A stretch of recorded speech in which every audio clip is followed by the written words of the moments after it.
예수께서 말씀하실 때에 라고 상황이 시작되고 있습니다. 예수님이 말씀하실 때에 어떤 말씀이셨는지 바로 앞선 본문을 통해서 어제 우리가 살펴보았습니다. 자, 가자. 일어나라. 함께 가자. 인자가 나를 파는 자가 가까이 왔느니라 말씀하실 때 그 말씀 마치시기도 전에 상황이 시작됩니다. 여러분, 예수님은 십자가를 앞에 둔 최후 마지막 자신에게 주어진 그 시간을 겟세마네 동산으로 올라가 기도하셨습니다. 땀방울이 핏방울이 되도록 그렇게 간곡히 기도하셨고, 그 기도에 승리하심으로 말미암아서 이제 담대히 일어나서 자신에게 주어진 십자가의 그 사명의 길을 담대히 일어나 걸어 나가시는 그 모습을 우리가 볼 수 있습니다. 기도의 승리가 생애의 승리임을 우리 가운데 보여주고 있습니다. 그 길을 걸어가시면서 제자들을 향해 말합니다. 일어나라, 함께 가자. 제자들을 초청해서 함께 가자고 하십니다. 여러분, 은혜가 아닐 수 없습니다. 이 제자들이 어떤 제자들이에요? 주님이 그렇게 기도하시면서, 죽을 고민으로 기도하시면서 같이 기도 좀 해달라고, 기도하자고 그 한 시간도 기도 못했던 그런 제자 아니에요. 어찌 보면 주님 앞에 별 도움이 되지도 않아요. 위로도 되지도 않아요. 주님이 함께 가자고, 그 제자들이 함께 간다고 주님에게 그렇게 뭐 도움이 되겠습니까? 주님이 모르셔서 같이 가자고 그러겠어요? 그것이 은혜라는 것을 우리 가운데 말씀해 줍니다. 자격이 없지만 주님이 그 믿음의 승리의 길로 자, 함께 가자 말씀해 주시는 것입니다. 여러분, 제자들에게 주님이 뭐라 그랬어요? 자, 이제 쉬라. 됐다. 뭐예요? 기도에도 기회가 있고 때가 있다는 사실을 우리가 어제 보지 않았어요? 늘 기도할 수 있는 게 아니에요. 자, 이제 기도가 소용없을 때가 있어요.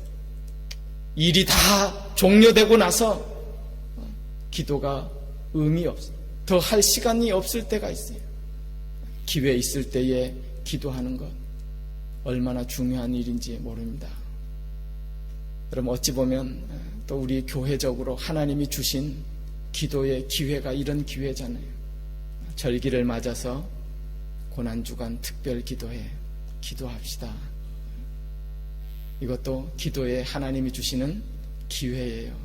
이런 기회에 우리가 서로 독려하고 격려하고 기도의 자리로 나가고 기도의 실력을 쌓아야 될 줄 믿습니다.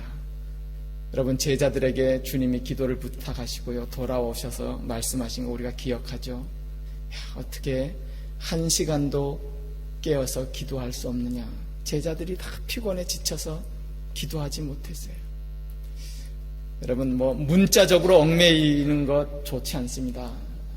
율법적으로 나가는 것 같지만요, 사실 또 이 말씀에도 깊은 의미가 있어요. 여러분, 보십시오. 한 시간, 그 원어의 뜻이 우리의 한 시간이에요.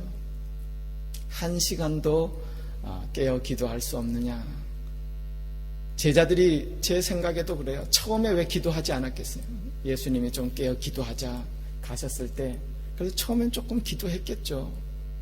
그러나 그 말씀처럼 한 시간도 기도하지 못하고 쓰러지고 피곤하고 연약합니다. 그런데 여러분, 가만 보십시오. 문자적으로 얽매이지는 않지만요, 혼자서 한 시간, 그야말로 우리말 한 시간 깊이 기도할 수 있으면 기도에 실력이 있는 거예요. 여러분, 한번 해보시면 알아요. 시간이 중요하냐 마음이 중요하지, 그 맞아요. 그렇지만 여러분, 우리가 신앙의 실력을 쌓고 기도의 실력을 쌓기 위해서 여러분 꼭 한번 그렇게 도전하시고 기도의 실력도 쌓았으면 좋겠어요. 이렇게 같이 기도할 때야 시간이 다 제한되어 있지만 정말 여러분 혼자서 1시간, 최소한 1시간 이상 깊이 기도할 수 있다. 그제서야 기도의 깊은 단계로 좀 나가는 것을 볼 수 있을 거예요. 여러분 꼭 그렇게 기도의 실력을 우리 모두 한번 쌓아갔으면 좋겠어요. 주님이 기도로 승리하시니까 주님은 십자가의 그 사명, 그 무거운 짐을 향해서, 사명을 향해서 담대히 일어나라, 함께 가자. 일어나서 십자가를 향해 걸음을 내딛는 그 예수님의 모습을 우리가 말씀을 통해 볼 수 있습니다. 이런 생각이 나더라고요. 오래됐죠. 1969년, 40년도 훨씬 더 됐어요. 그때에 인류 최초로 사람이 달에 첫 발을 디딘 그런 역사적인 날이 있잖아요. 미국의 아폴로 11호를 타고 가서 그 중에서 보니까 선장인 닐 암스트롱이라는 분이 인류 최초로 달에 첫 발을 내디뎠어요. 참 그분들 말도 멋있게 잘하시는 것 같아요. 그분이 남긴 그 멋있는 말이 있죠. 그래요. 한 사람에게는 작은 걸음이지만 인류에게는 위대한 도약입니다. 참 멋있는 말을 했어요. 한 사람으로서 달에 첫 발을 내딛는 그 모습. 개인적으로는 한 걸음이지만 인류에게는 큰 도약이다. 여러분, 예수님이 겟세마네에서 기도로 승리하시고 십자가를 향해서 일어나라, 함께 가자, 발걸음을 내딛는 그 예수님의 그 한 걸음, 이 달의 첫 발을 내디딘 인류의 도약이라는 이 걸음과는 비교될 수 없는, 그죠? 인류의 참된 생명의 길을 열어주시는 그런 위대한 걸음이 아닐 수 없습니다. 그 길에 제자들에게 함께 가자 초청해 주셨습니다. 실패한 사람들인데, 도움이 되지도 않는데, 또 가만 보면 앞으로도 십자가 앞에서 도망칠 그 제자들인데 예수님이 모르셨겠나요? 그래도 함께 가자. 예수님이 가시는 그 십자가의 길에 동역자로, 함께 가는 자로 불러주신 그 은혜, 여러분, 그 은혜가 오늘도 우리를 주님 앞으로 불러주시는 줄 믿습니다. 함께 가자. 주님의 구원 역사에 함께 동참하자. 우리를 주님의 동역자로 불러주셨어요. 여러분, 우리는 잊을 수가 없습니다. 내가 어떤 존재? 아니, 내가 없다고 주님이 역사를 못하시겠어요? 우리 한 사람 없다고 주님이 그 구원 사역을 못 이루시겠어요? 주님이 어떤 말씀하셨어요? 너희가 찬양하지 않으면 길거리에 돌들로도 하나님을 찬양하게 할 수 있다는 그 하나님 아니에요. 그럼에도 불구하고 저와 여러분을 그 십자가의 길에, 그 구원 역사에 오늘도 초청해 주시고 불러주시고 함께 갈 수 있도록 주님이 불러주신 줄 믿습니다. 놀라운 은혜가 아닐 수 없어요. 십자가를 향한 일들이 급박하게 진행되기 시작합니다. 오늘 본문 43절에 보면은요, 곧 12 중에 하나인 유다가 왔는데, 그들이 대제사장에게 예수를 넘겨주겠다 약속하고 예수를 잡을 자와 같이 왔잖아요. 그런데 유다를 소개하면서요, 그 말씀을 하고 있어요. 그냥 곧 12 중에 하나인 유다. 또 이 말씀이 마음에 와닿습니다. 제자란 말이 없어요. 그냥 12 중에 하나. 어떤 의미로 다가와요? 그냥 숫자만 12 중에 그 하나인 유다에 불과해요. 숫자만 채우는 그런 사람, 그 사람 유다가 결국은 예수님을 배신하고 예수님을 파는 거예요. 여러분, 얼마나 안타까워요. 오늘 많은 수가 주님 앞에 나오고, 죄송한 말씀이지만 교회 안에 많이 있다고 하지만은 어떤 사람은 그저 교회의 숫자만 채우는 그런 사람은 없겠습니까?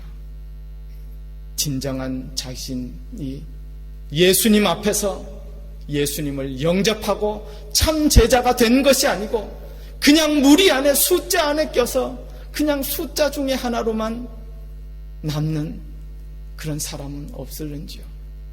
유다가 그런 사람이었다는 거예요.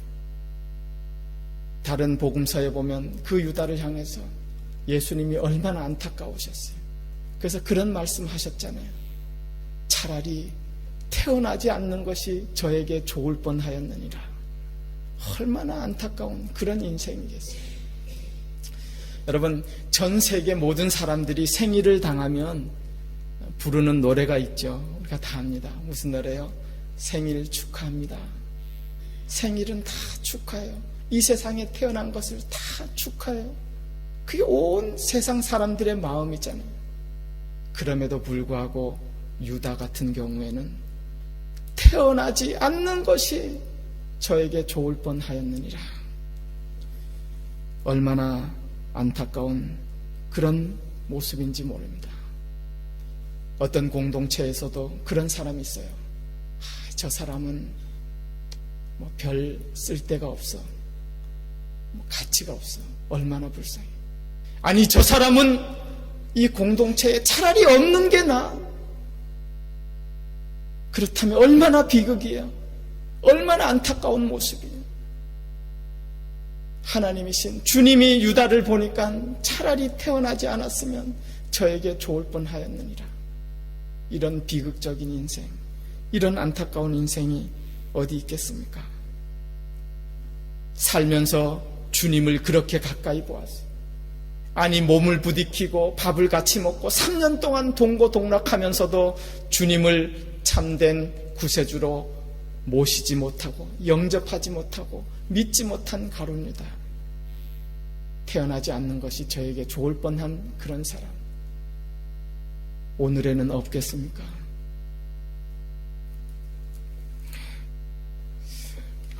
가룟 유다에 의해서 예수님은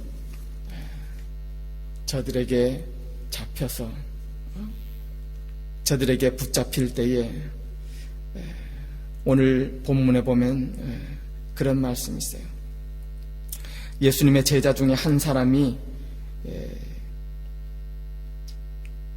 대제사장의 종을 쳐서 그 귀를 떨어뜨리니라, 그렇게 말씀하는데, 우리 또 다른 복음서를 보면 잘 아실 거예요. 마태복음에 보면 베드로가 말고의 귀를 잘라서 떨어뜨리는 그런 모습.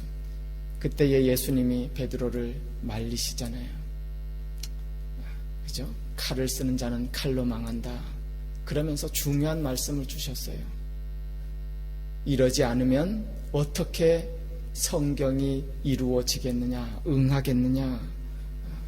그러면서 오늘 본문에도 49절에 보면 이 모든 말씀이 성경을 이루려 함이니라, 그렇게 말씀하셨어요. 이게 무슨 말씀일까요? 여러분, 예수님을 잡는 자들은, 그죠? 야, 우리가 이긴다. 우리의 힘이 대단하다. 예수님을 잡아요. 그러나 예수님은 다 알고 계시잖아요. 그 모든 일들이 사실은 하나님의 섭리와 하나님의 뜻을 이루는 과정이라는 사실을 주님이 말씀하고 주님은 알고 계시는 거예요. 여러분, 원수들은 자기가 자기 힘으로 뭔가 이루는 줄 알고 자기가 예수님을 잡는 것 알지만은 그렇지 않아요. 그 모든 것도 사실은 하나님의 손 안에 있죠. 하나님의 능하신 섭리 안에 다 포함된다는 사실을 주님은 아셨어요. 그러므로 그 모든 상황 가운데서도 주님은 담대하실 수 있었잖아요. 그러나 제자들은 그 모든 상황이 무섭기만 하며 두렵기만 해요. 왜 그렇죠? 믿음의 눈으로 이 모든 과정이 전능하신 하나님의 손 안에, 섭리 안에 이루어지고 있다는 사실을 보지 못할 때는 무서운 거예요. 두려운 거예요. 그래서 예수님을 버리고 다 도망가는 그런 모습을 볼 수 있습니다. 사랑하는 성도 여러분, 오늘 우리에게 닥치는 어떤 의미의 상황이나 환난이나 어려움이나, 그러나 그 배후에, 그 뒤에 모든 역사를 주관하시고 상황을 섭리하시는 하나님의 손길이 있다는 사실을 볼 수 있는 그런 귀한 믿음의 눈이 우리 가운데 있기를 원합니다. 그럴 때 담대할 수 있어요. 주님 앞에 다 맡길 수 있어요. 주님은 그런 담대한 모습으로 십자가를 향해 나아가실 수 있었습니다. 본문의 한 사건이 마지막으로 이렇게 등장하는데요. 제자들이 다 예수님을 버리고 도망가요. 그런데 51절, 52절에 보면 한 사건을 기록하고 있어요. 한 청년이 벗은 몸에 배 혼니부를 두르고 예수를 따라가다가 붙잡히니까 막 급해서 그 혼니부를 벗어버리고 벗은 몸으로 도망하였다. 어떻게 보면 성경에 뭐 이런 기록이 필요할까 조차 생각되는 그런 내용이에요. 제자들이 이미 다 도망갔는데 한 청년이 붙들렸다가 옷 벗기고 도망가는 게 뭐 대단한가, 그렇죠? 그리고 사실 이 사건은 제자들이 다 도망갔기 때문에 본인이 아니면 알 수 없는 그런 사건이에요. 이 한 청년은 마가 자신의 모습이에요. 마가가 이랬다는 거예요. 여러분, 시간이 조금 많이 갔는데 잠깐 제가 말씀을 조금만 더 드리죠. 마가는 부유한 가정에 태어났어요. 좋은 어머니, 신앙의 어머니가 마리아잖아요. 그 마리아는 일찍 예수님 영접하고 또 신실한 예수님과 예수님을 대접하는 그런 어머니였어요. 집이 굉장히 부자였던 것 같아요. 예루살렘에 큰 집을 가지고 있어서 다락방에 100여 명이 더 들어가는 그런 큰 집을 소유했으니까 또 사도행전에 보면 여종도 거느리고 있었어요. 부유한 가정에 태어났어요. 어머니를 통해서 예수님을 잘 듣고 있었고, 그리고 이 마가의 집에서 마지막 예수님께서 유월절 만찬을 그 다락방에서 하셨잖아요. 마가는 다 청년이지만 보고 있었어요. 유월절 만찬이 끝나갈 무렵 가룟 유다는 먼저 슬며시 나갑니다. 대제사장에게 가죠. 예수님을 잡을 사람을 데리고 오려고. 그 이후에 예수님은 제자들과 겟세마네 동산으로 기도하러 가셨어요. 아마 마가는 그냥 집에서 남아서 배 혼니불이라는 이 겉옷은 당시에 부자들만 입을 수 있는 그런 잠옷이나 겉옷이었어요. 때때로 가난한 사람도 마지막 장례를 치를 때 겨우 세마포로 쓰는 그런 배 혼니불이에요. 아마 잠들었을 것 같아요. 마가는 배 혼니불을 입고 잠을 들었다가 가룟 유다가 예수님을 잡으러 예수님이 있던 이 마가의 집에 들어오잖아요. 들어왔다가 예수님이 겟세마네 동산으로 갔다는 사실을 알고 그리로 향합니다. 마가는 예수님이 생각나고 또 걱정되기도 하고, 그래서 잠옷 차림에 급하게 겟세마네 동산으로 따라가 보죠. 난리가 났어요. 제자들은 이리저리 흩어져 도망가고 예수님이 붙들립니다. 마가는 그 모습 보고 있다가 거기 있던 군인들이 이 마가도 예수님 편이 아니냐, 마가를 붙드는데 너무 겁이 나서 그냥 혼니부를 그냥 내팽겨치고 벗은 몸으로 도망쳐오는 그 모습을 이 성경에 기록하고 있어요. 자신이 이런 부끄러운 존재임을 드러내는 거예요. 사실 이런 일 이후에 마가는 또 성령의 은혜를 받고 주의 종으로 길을 나서잖아요. 10여 년 후에 바울과 자기의 삼촌이었던 바나바를 쫓아서 선교여행을 떠나요. 선교여행 중에서도 자기 인생의 뼈아픈 또 실패, 실수를 경험합니다. 너무 힘들어서 그냥 돌아와 버려요. 이게 너무 부자로 이렇게 온실 속에 화초같이 자라니까 고난을 잘 감당 못하는 거예요. 돌아오게 돼요. 그것 때문에 바울과 바나바가 2차 전도 여행 갈 때 이 주의 종들이 갈라지게 되고 싸움이 일어나요. 바나바는 자기 조카 마가 다시 데리고 가자. 바울은 어찌 그런 인간을 데리고 가겠느냐. 싸워서 바울은 실라를 데리고 또 바나바는 자기 조카 마가를 데리고 따로 전도 여행을 하게 돼요. 그렇게 실패를 경험하면 또다시 일어나서 주의 은혜로 주의 종이 되고요. 마지막에는 베드로의 큰 또 동역자가 되어서 베드로의 설교를 통역해주고, 나중에 보면 베드로가 보낸 편지에 보면 마가가 나의 아들이다 기록될 정도로 그렇게 해요. 마가가 그 모든 일들을 겪으면서 또 자기가 베드로의 아들처럼 지내면서 선교하면서 베드로를 통해서 예수님에 대한 모든 소식을 듣고 또 이야기를 듣고 자기가 경험한 것을 다 모아서 복음서 가운데 최초의 복음서, 가장 귀한 마가복음을 본인이 쓰게 되는 거예요. 하나님 앞에 너무너무 감사하지 않을 수 없어요. 자기가 어떤 존재인데 이런 놀라운 주의 사역에 쓰임받을 수 있는가. 그 일을 기록하면서 자신의 뼈아픈 모습, 우리 집사님 기도해 주신 것처럼 자신의 부끄러운 모습을 어찌 보면 인류 대대에 남겨, 오늘 이 본문을 기록할 필요도 없지만은 자신이 이런 존재라는 거예요. 우리가 이런 존재라는 거예요. 예수님 따라간다고 하지만 위급한 순간에 다 내팽개치고 도망가는 그런 존재임에도 불구하고 주님은 끝까지 우리를 붙드십니다. 우리와 함께 하십니다. 우리에게 새로운 사명을 주시고 직분을 주시고 섬길 교회를 주시고 우리에게 삶을 주셨어요. 하나님의 은혜를 잊을 수가 없습니다. 그 은혜 가운데 저와 여러분이 오늘도 귀한 삶을 살아가게 되는 줄 믿습니다. 고난주간을 지키시면서 주님 또다시 그 은혜를 붙들고 기도의 자리로 나아갑니다. 세상 끝날까지 동행해 주실 주님을 의지합니다. 믿습니다. 그 은혜로 그 믿음으로 승리하는 저와 여러분들 다 되실 수 있기를 주님의 이름으로 축원합니다. 우리